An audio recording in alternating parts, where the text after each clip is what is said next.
Welcome to the Advantage Podcast, a monthly unscripted conversation with host David Ashcraft and top leaders impacting our world. Created by pastors for pastors to strengthen our leadership and expand our knowledge and influence. Well, hey guys, welcome to the Advantage Podcast, and I have with me Rob Gregory. Rob is a new friend of mine over the last 6-7 months, and somebody that I've gotten to know and enjoy very much from Rochester, Minnesota, actually, Greg. So thank you for being here with us, and I appreciate you taking time today. Yeah, super excited to be here.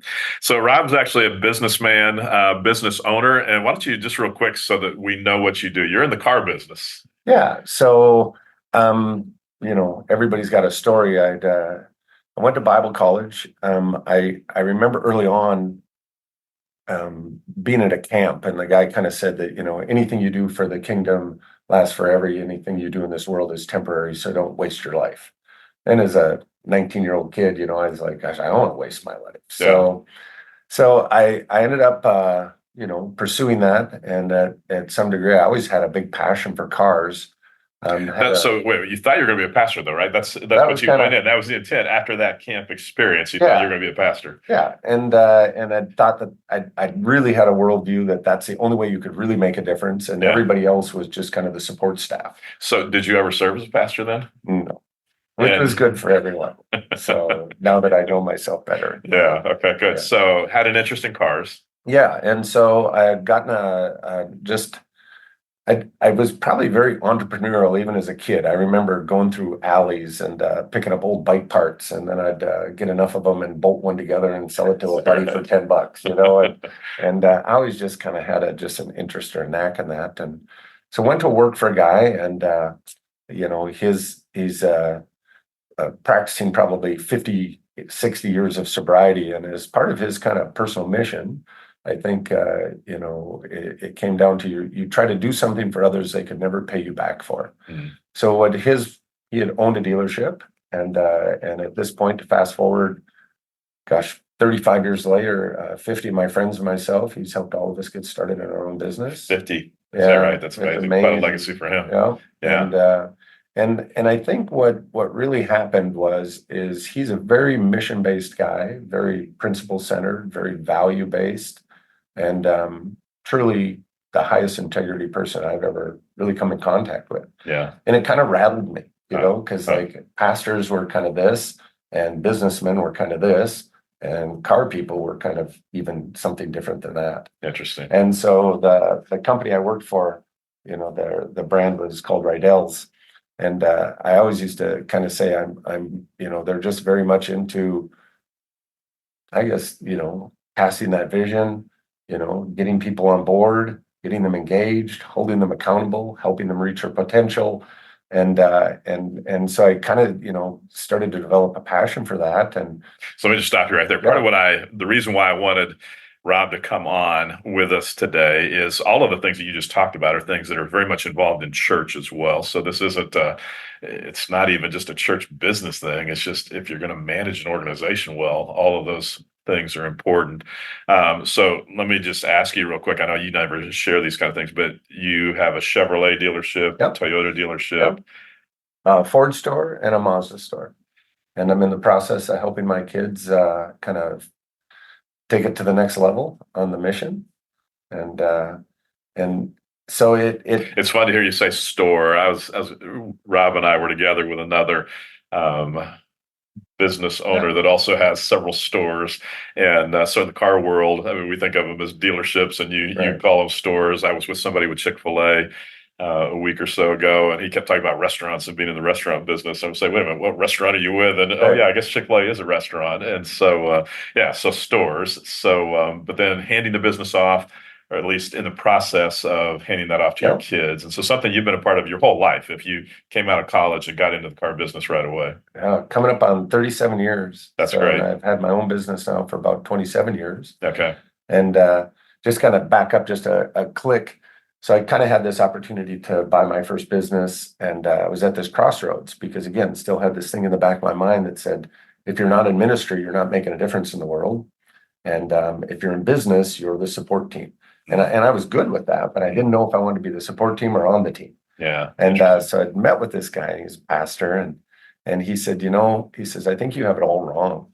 He said, and basically kind of the short version is he says, you're going to be, when you're in the marketplace, you're kind of like an undercover cop, and you're going to be able to get to places and into people's lives in a way that when you're in the ministry, that caller or that perception, people will behave appropriately, tell you what you want to hear. Yeah. And it's maybe a little easier to be transparent. And so I use the kind of the saying, we're with each other 40 hours a week, and if you're lucky, you're with your congregation 40 hours a year. Yeah, exactly. Right? Exactly. That's a 77% attendance. Yeah. So, one of the things that Rob is saying here is something that we all have to be really careful with, and that's the implications, the way we say things, talk about ministry, and left you for most of your, at least young adult life, feeling like you were less than because you weren't in ministry, or the way you talked about it is the A team is kind of here, and those are the people involved in professional ministry, business people kind of being at a lower end. And so my guess is Rob's not the only one that's heard those kind of things implied to him and taken that kind of viewpoint, which just reminds me of the caution we have to have as leaders, as pastors, the way we talk to people in our church, and make sure that we're not giving them that same impression and letting them feel less than. And so my guess is all of us have people like Rob in our congregations, business people that are successful. They're successful at leading their businesses. They're doing well, and yet don't know that they've got a place really to fit in or a way to contribute to what's going on ministry wise, other than kind of that support role you talked about. So, yeah. So you had that meeting with a pastor, and he says, maybe you got it wrong. Maybe you are more on the A team than maybe you suspected. And so made the decision to go ahead and stay in business then at that point and buy your first store. And it's kind of silly, and it's been like everyone's process. It's a process. This is God's process. Yeah. I don't understand it every day. I understand the direction, and so the kind of what happened is you just realize that you end up with these incredible relationships. So then at many times, I felt like I was, it just from my own verbiage, that I was way too Christian to be a business person, but I was way too much of a business person to kind of sometimes fit in with the Christians. Interesting. They would kind of cast this beautiful story, and I go, oh, that's beautiful, but who's going to do what? Well, it doesn't really work that way here. And I'm like, well, then how does it get done? Yeah. And then a lot of times you would, we kind of came up, a group of friends of mine, we called it, seeing behind the curtain. And when you see it behind the curtain, all of a sudden, there's all this insecurity, all this doubt, all these kind of unkept promises, all these poor execution. And because there's this perception that we all have, good or bad, just an inability maybe to be authentic, to be transparent, to be vulnerable, to say, man, you know what? How did you get from here to there? Yeah. And really starting that conversation. So I ended up kind of befriending different people in nonprofits and befriending people that were in ministry. And I found out that their hardwire was almost identical to mine. It's just their expertise lied in a little different area. Yeah, interesting.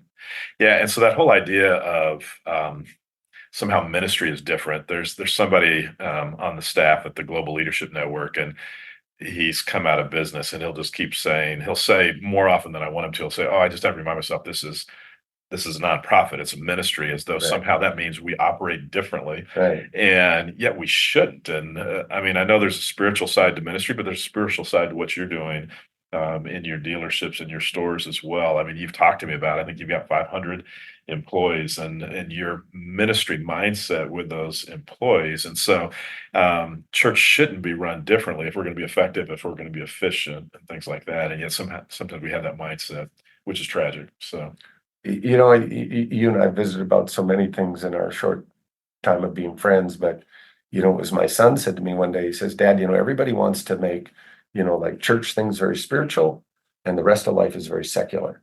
But he said, if we're truly spiritual beings, isn't everything spiritual? Yeah. And when he said it, I'm like, okay, that's painfully obvious. Yeah. But again, just like your friend said, well, this is business and this is church.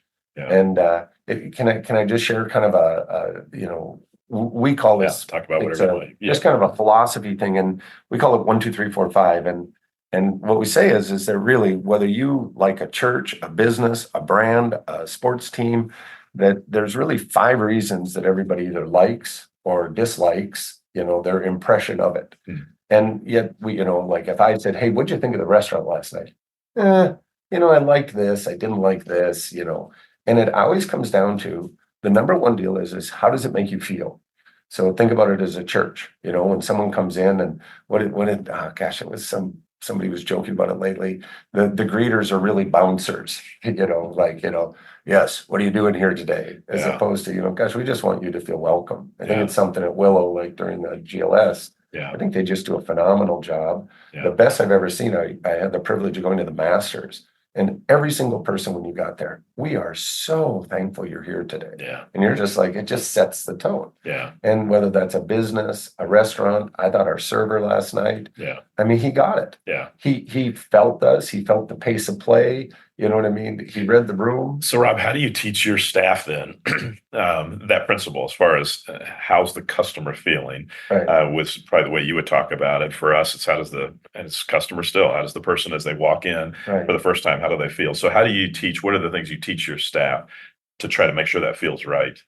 It sounds kind of silly, but I always ask everybody, I said, whether you've ever read the Bible or not, anybody ever heard the one about love your neighbor? And they all go, And I said, we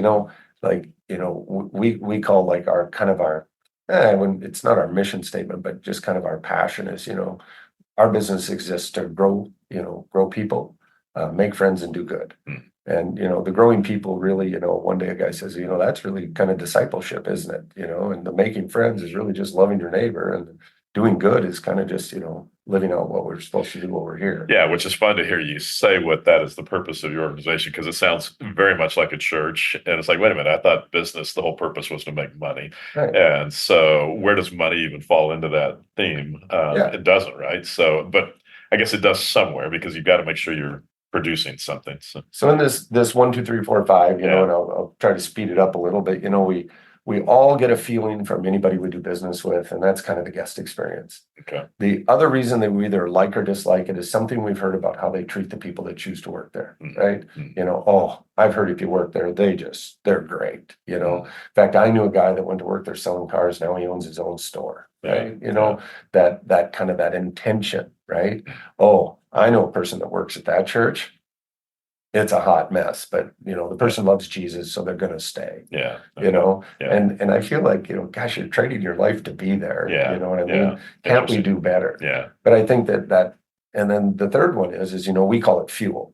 And money is like oxygen. If there's plenty in the room, nobody cares. You start to run out of air in here, you and I are having a wrestling match for the last breath. So sometimes when we don't have good financial discipline, whether it's a church, whether it's a business, whether it's family, it just puts all this extra pressure. And, businesses are aimed at producing gross profit. Churches do need to go ahead and have the generosity of the people that believe in the ministry. And then the fourth reason that we either like or don't like a business is their ability to kind of manage the marketplace. Are they adapting? Are they growing? Everybody kind of likes a winner. And then the fifth one is getting better. So we call that 1, 2, 3, 4, 5, right? The guest experience, the employee experience, our ability to be financially disciplined, our ability to kind of, understand, build, develop, and maximize our market opportunity, and then our ability to continue to get better Kaizen, right? So all 5 of those are so applicable to churches. And if we excelled at all 5 of those, how different our churches might be. Now, I realize the guys on those folks that are part of this podcast you guys are in successful churches, you're doing well, you're not the norm. And yet we can all learn from all 5 of those experiences. Well, it's the reason people are either joining your church or leaving your church. It's the reason that they're leaning into your business. I always say that the customers know your business is failing before you do. Right?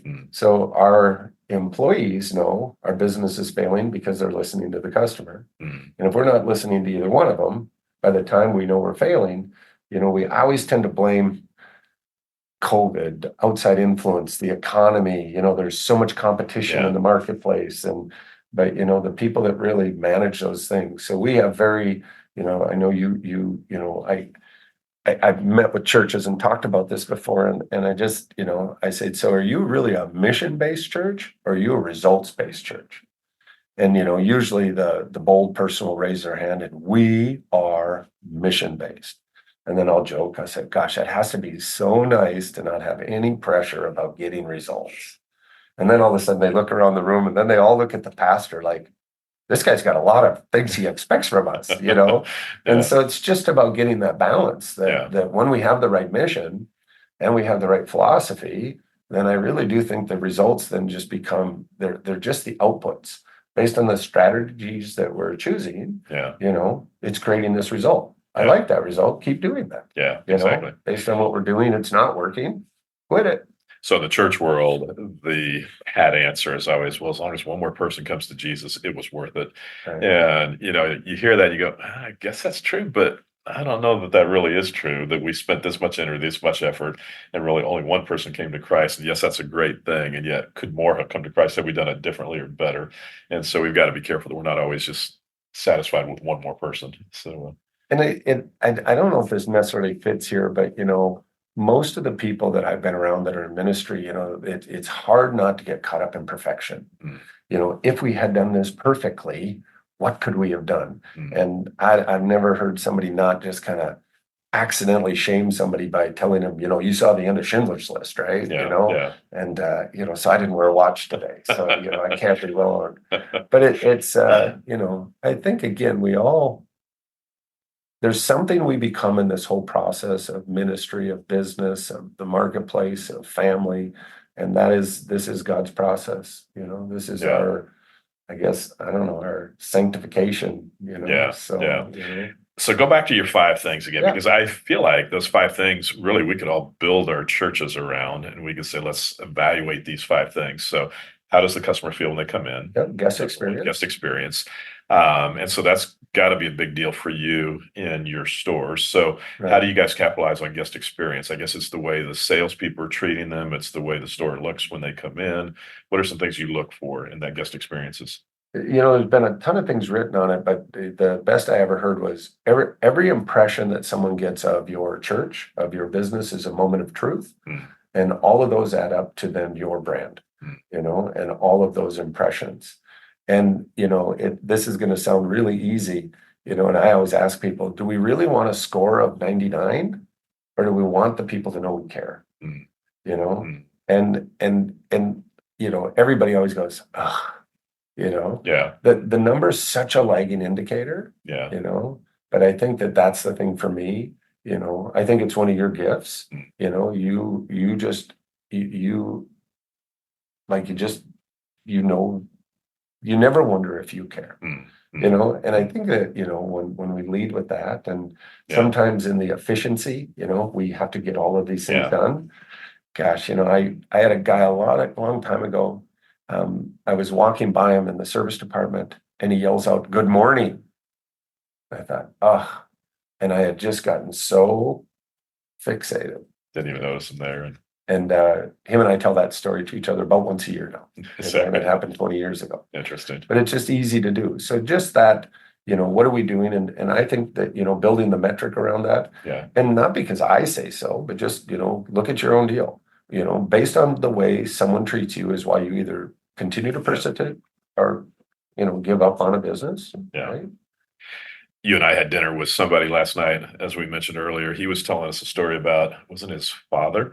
I think, or his father-in-law was in the hospital. The pastor of his church, I guess, came in and I guess this father-in-law, and I may have the story wrong, but the father-in-law didn't know Jesus yet. Right. The father-in-law, the pastor came in, spent some time with him, came out of the hospital room, said to the family, he's lost. He's not going to heaven. He's kind of a wasted project almost. And this man said it to the guy's daughter. Says the guy's daughter, and she said, "We're never going back to that church." And it was just that whole sense of care and the way you're treated, things like that.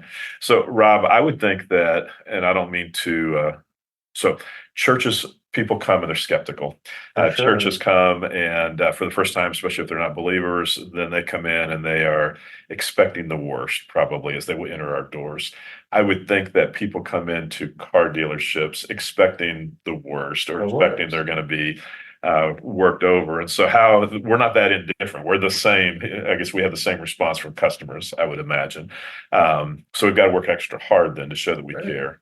Yeah. Well, and you can't fake it. And, one of the things I think, and it's just why I think it's so important to have a kind of a healthy conversation about money, because once money enters in it, it changes the stakes of everything. Yeah. And so, we were joking about it last night. All of a sudden, the pastor and the staff are referring to the guests as giving units, right? Well, what in the world, And then if a rich person leaves your church, it's tragic. Yeah. Because you lost a big giving unit. Yeah.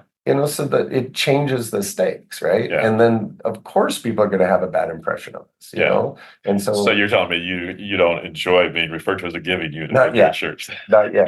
You haven't learned to appreciate that. But it's the same thing when you walk into a gallery, again, and I one of the things that I feel like was just, I don't know where I learned it, but early on I thought, man, when people expect this at church, and the opportunity or the possibility is this is all opportunity. Yeah. When you go into a car dealership and you expect this, and somebody actually greets you and says they care, and our salespeople are non-commissioned. They certainly get paid to sell cars, but they don't get paid more to sell you more. Yeah. Right? And again, but it's never not about the money.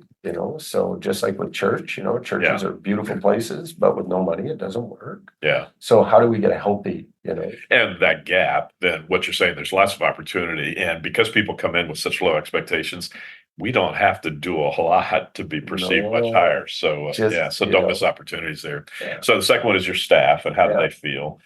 So how do you guys work with your staff? What are things that you focus on to make sure the staff feels appreciated, fulfilled in their journeys with you? I think that. So I tell this story. When I first got in business, it was really simple. I wanted to buy a boat. And the fact that people worked there, I thought it was nice. I was nice. They were nice. Then I got introduced to the idea of win-win. And I thought, oh, okay. So I got into be even nicer because now these guys need to buy a boat and I'll buy a boat. We'll both have boats and it'll be really nice. And I'd say that, with the help of GLS, with the help of many books I've read, leaders, influencers, people that I think that guy gets it. Leadership is a stewardship.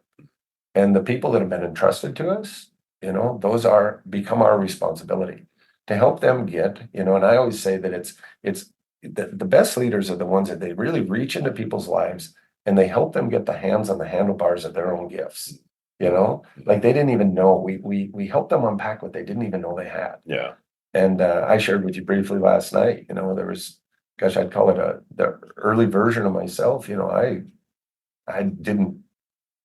I felt kind of cheated. Like, God, all these people got these great gifts and I got nothing. And literally, I look back and I'm like, oh my word, I got everything. Yeah.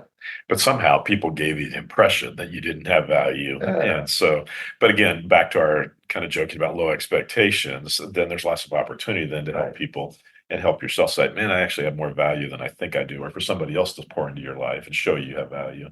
And when somebody goes ahead and chooses, like they're going to explore church, they feel something, I think I'm more than I am.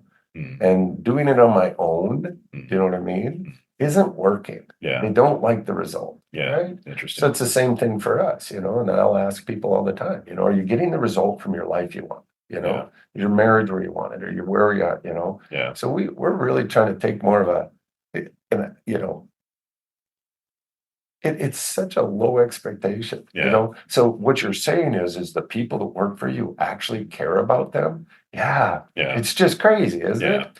So where does money play into that as far as salaries? Because I know as churches, we always struggle with it. We feel like we can't pay top dollar. And oftentimes you'll approach somebody and say, well, you come work with us, but I can't pay you what industry might pay you outside of it. So how important is salary for you, even with your staff? And are there other things that can help override some of maybe the salary differences? It's an interesting deal because, I would tell you that conversation comes up like every single day. So even in a business setting, it's not just churches. No. And that's why I said there's just, when people can kind of, be more authentic, more transparent, I'm just amazed. I really haven't met many people, if I can get, behind the curtain, gosh, we're all very much working on the same things. We want the same things. We're going in the same direction. Yeah. And when we trust each other, we're willing to show that side of ourselves. Yeah. But sometimes, we need to give this strong impression so then people can feel like they could aspire to be like us. Well, I wouldn't wish my life on anyone, but it works for me, Yeah. So backing up to that, we always say that what we're going to do is we're going to invest in you where you can continue to develop your value. And then we're going to never steal your talent. We'll continue that as an ongoing conversation. But then stealing talent comes down to compensation. Then you say that. Yeah. You know what I mean? Like, because a lot of people that are pastors, a lot of people that are in the car business are very persuasive. And do you really want to go ahead and say, well, we did a really good job helping people find Jesus because we got people that were worth 60 grand to work for 30. Yeah. It don't even make no sense. Yeah. And in the church world, our excuses, but it's a ministry. And so that's kind of the way we write it off. Well, and I say, well, but I'm going to train you. Yeah. But it's the same deal. Yeah. So it's a moving conversation. Yeah. I always joke, that it's never not about the money. And people go, what do you mean by that? Wouldn't that mean it's always about the money? It is. So that's why we just got to get it out there. Yeah. And then let's just understand that it really is money. And we all would agree. Nobody wants less necessarily. So number 3 on your list, it wasn't money. There was something. It's money. Okay. Yeah. So number 3 on the list is money and finances. So you told a story last night. I guess it was a joke in the car business of what's the difference between a $500,000 a year. Right. Do you remember the story that you kind of told? And I think it's kind of, what I always say is that a lot of times in business, somebody will be making $500,000 and it's just crazy amount of money. But it causes them to stop, and they look around the room and they go, I don't see anybody doing as good as me. I think I'm something. Yeah. But when you can get past that and really see that the marketplace is unlimited, your people's ability and talents are unlimited. Your guests, are going to be incredibly loyal. And so the joke is people in business make 500,000 normally because they should be making 5 million. And at first, when you're in a job that pays 80 grand, that just sounds crazy. I'd be super happy with 500,000. Money is the fruit. It's an output measure. It's not a purpose. And when it becomes a purpose, we almost always fall short. So I'd use the same example in a church. You know what I mean? Why do you have 50 people attending your church every week? Because you should have 500. Yeah. Why do you have 500? Because you should have 5,000. Yeah. You know what I mean? We got to get past kind of these limiting, Yeah. So for us in the church world, it's not so much that dollar amount that we're making, but it is the number of people in our church. Yeah, and it's what an influence. And what I found, Rob, in the church world is there's a certain notoriety that comes when you start getting above 1,000, 2,000, 3,000. And what I've watched guys over and over do is they get to that 3,000, 4,000 number. They start being invited to speak at other churches and conferences and come talk about how you've done this.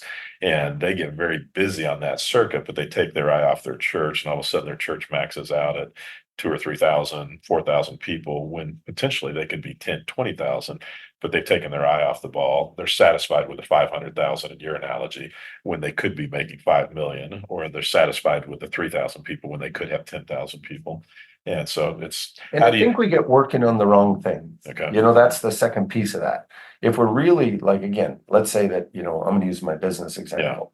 Yeah. If you have a business that's incredibly in tune with their guests, they're recruiting, developing the most talented people, rewarding them, appropriately to the market.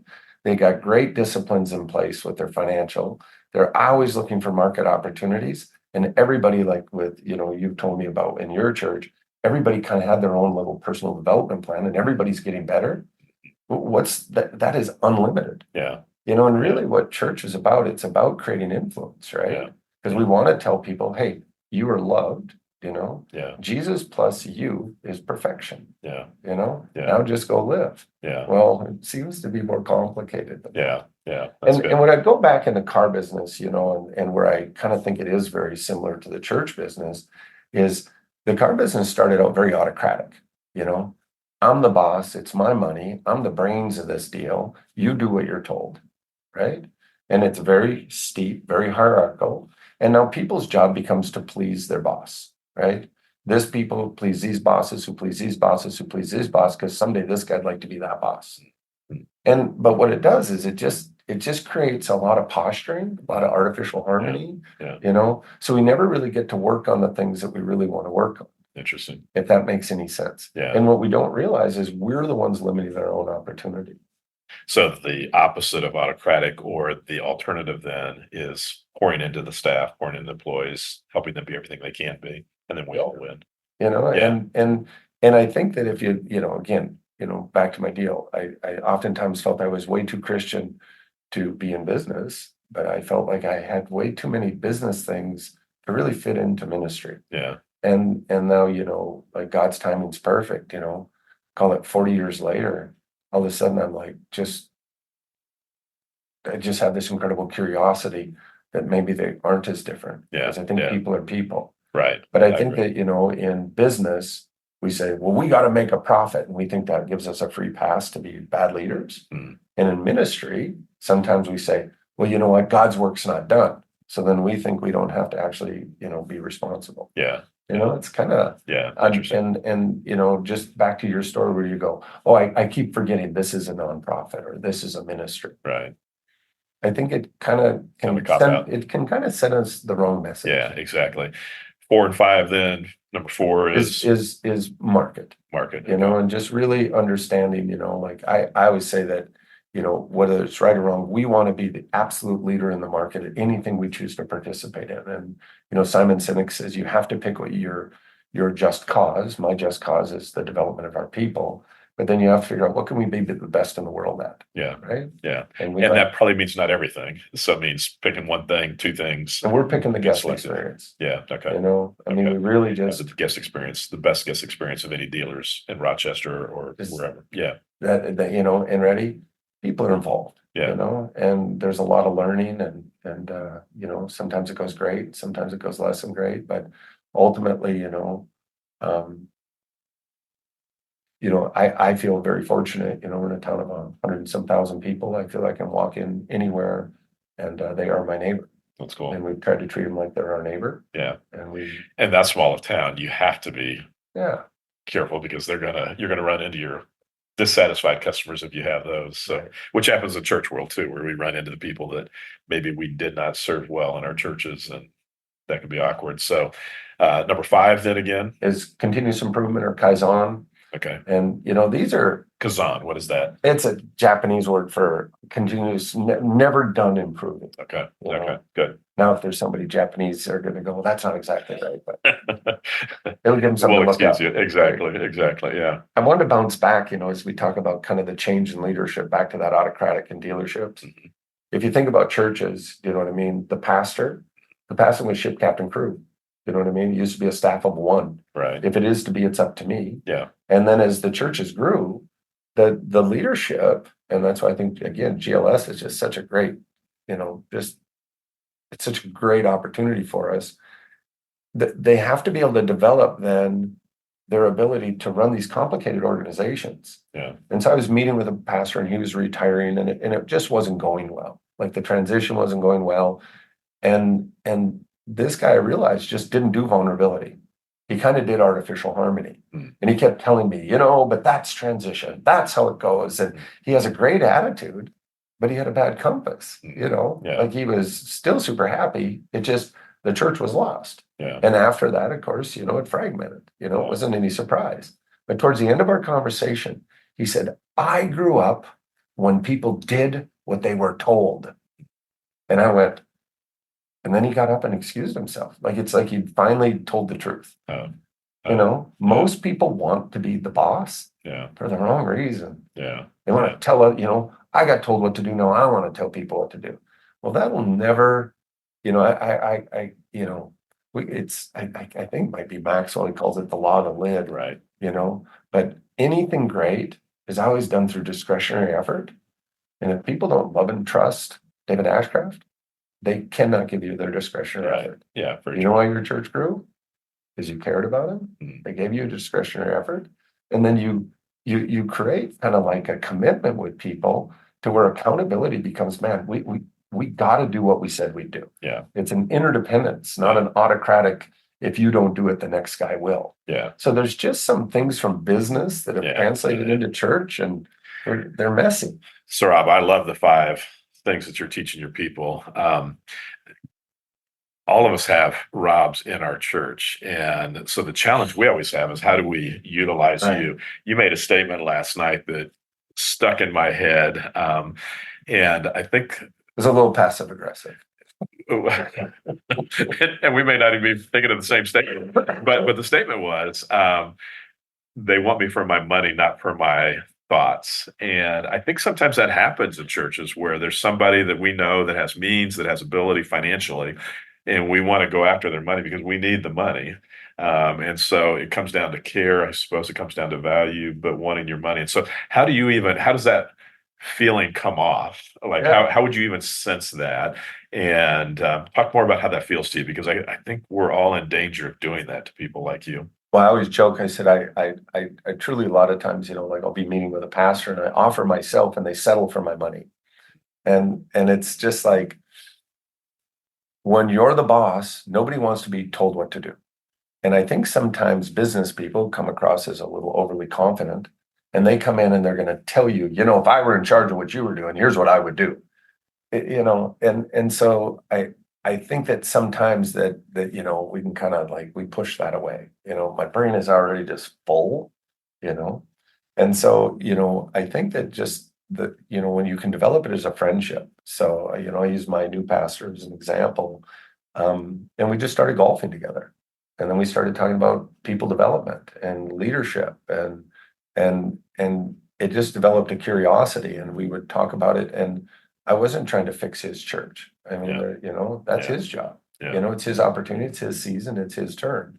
And I've since been able to introduce him to you, and you've been a great asset for him. And I think what happens is just, if you have a guy that's running a complicated business, I 100% understand he's been where you're at.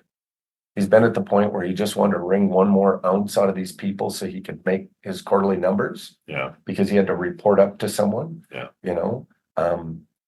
That person sat up all night wondering, how am I going to deal with this issue with the elder board? How am I going to deal with that issue with my service department and my parts department? Yeah. And so you can relate to, there's not always people that have been able to be where you and I have been. And so we can relate to each other, even though the environments are different, they're similar. I think if you can get past, congregation and employee, or staff and employee, just we have some verbiage that we think it must be so different. Yeah. But it is very similar. So how would you tell pastors to approach somebody like you? What would you want a pastor to say to you? Say, we're just getting to know each other. I just find out you're in my church. So let's give this scenario. I find out you're in my church. It's probably I hear through the grapevine. So Rob has got 4 or 5 stores, dealerships. He's somebody of means. And so I'm interested in the financial side of it, but I also am interested in you. So how do you like being approached? What would you tell a pastor? Great question. So I've been in Rochester 25 years. I have never been approached by anyone from the church ever. Really? So kind of, I think you'd even mentioned this.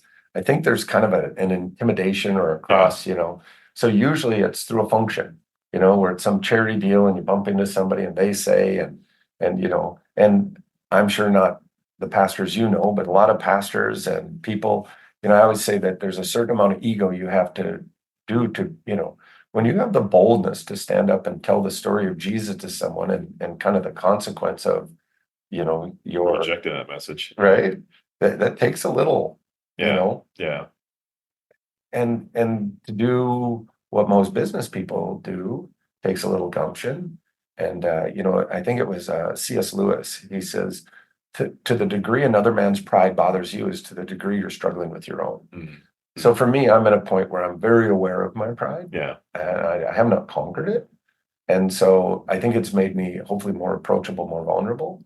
I think your place in your pastorate where, you know what I mean? Yeah. You understand that everything you did was because of the gifts you were given. Mm. Now you had to apply yourself. Right. But, the way that your brain was hardwired, you had very little to do with it. Yeah.